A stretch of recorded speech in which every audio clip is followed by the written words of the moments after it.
Today's episode covers electric performance production, a new Ford EV with stronger range and hands-free tech, Rivian's R2 rollout plans, a crucial Jeep Wrangler safety fix, and a major Honda Acura recall over black screens.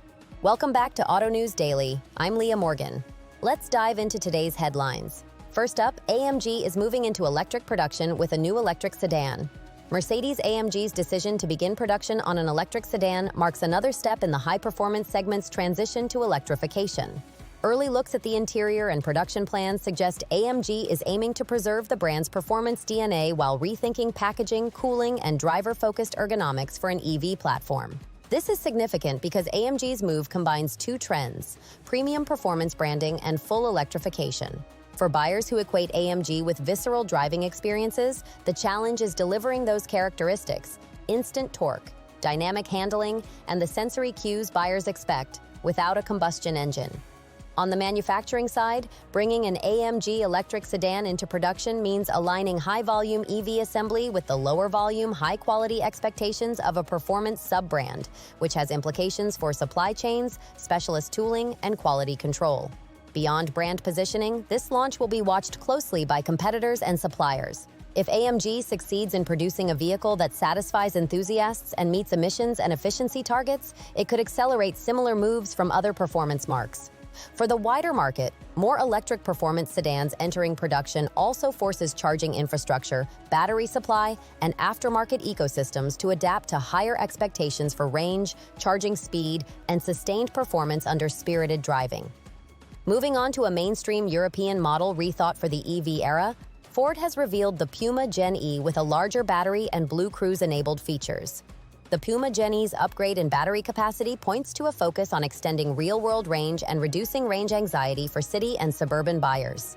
Integrating BlueCruise-style driver assistance brings Ford's semi-autonomous highway functionality into a smaller model, widening access to hands-free driving on supported roads.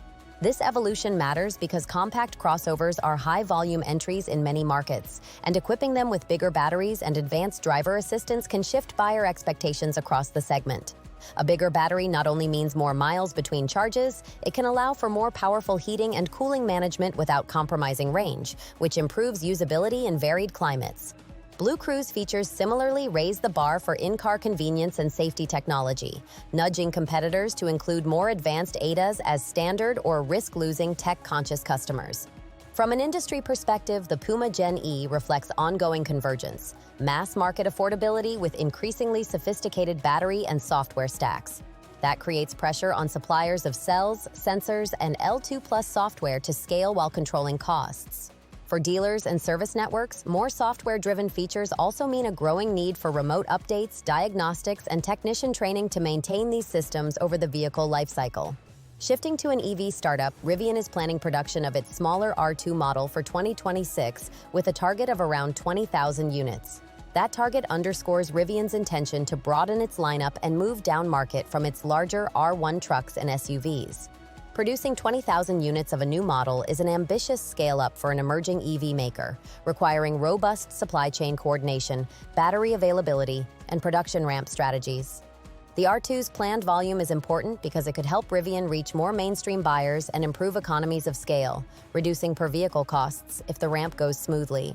However, scaling to that level presents familiar challenges for EV manufacturers, ensuring consistent quality, securing enough cells and components, and managing logistics for parts and finished vehicles.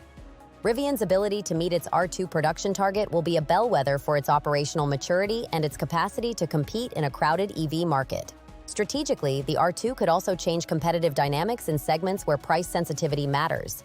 If Rivian can deliver a compelling small EV with the brand's rugged image, it may pull customers who previously considered other compact EVs or even traditional gasoline crossovers. Investors, suppliers, and competitors will all be watching the company's timelines and pre-production metrics to assess whether Rivian can convert prototypes and bookings into consistent manufacturing output. Now to a safety story with immediate operational impact. Jeep has implemented a fix for a Wrangler rollover issue. Addressing rollover-related concerns in a high-profile model like the Wrangler is critical because the vehicle's reputation for off-road capability and robustness is central to its customer base.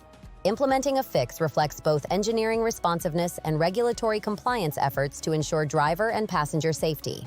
The fix's implementation will likely involve software calibrations, structural adjustments, or component updates that alter handling dynamics under certain conditions. For owners, the important takeaway is that the manufacturer has acted to mitigate a risk. For regulators and insurers, it demonstrates the automaker's commitment to resolving issues that could affect crash outcomes. From a market perspective, prompt fixes help protect brand equity. Buyers of lifestyle vehicles like the Wrangler expect a mix of capability and safety, and visible engineering responses help maintain trust. Dealers and service centers will need clear guidance to apply the fix and communicate with customers, and fleet managers or used vehicle buyers will also want confirmation that vehicles have been updated. As always with safety-related fixes, the speed and clarity of the recall or service campaign determine how effectively the fix removes risk from the road and reassures owners. Please like and subscribe. It helps us keep bringing the news to you. Finally, the most read item today. Honda and Acura have issued a recall for certain Prologue and ZDX models because of black screens affecting infotainment displays. A blank or non-responsive screen can render critical features inaccessible, including navigation, vehicle settings, and sometimes vehicle controls integrated into the infotainment system. The recall highlights how increasingly central software and displays are to modern vehicle functionality and safety. When screens go black, the driver experience is immediately degraded, and in some cases, vehicle operation can be affected if safety systems or driving modes are controlled through the display. For Honda and Acura, this recall is not only a customer service issue, but also a reputational one. Both brands must reassure buyers that diagnostics are in place, repairs or updates will be efficiently delivered, and that corrective measures prevent recurrence. For owners, the key actions are to check the recall notice, schedule any required service, and follow manufacturer guidance until the software patch or hardware replacement is performed. This recall also reinforces an industry-wide lesson. As vehicles become more software-defined, manufacturers need robust validation of hardware-software interactions, over-the-air update strategies, and contingency plans for degraded modes. Consumers expect connected, intuitive interfaces, but they also expect reliability. How Honda and Acura manage communication, parts availability, and dealer throughput will influence customer sentiment and could shape future purchasing decisions. That wraps up today's episode. Thank you for listening, and I'll see you tomorrow with the latest developments in the automotive world.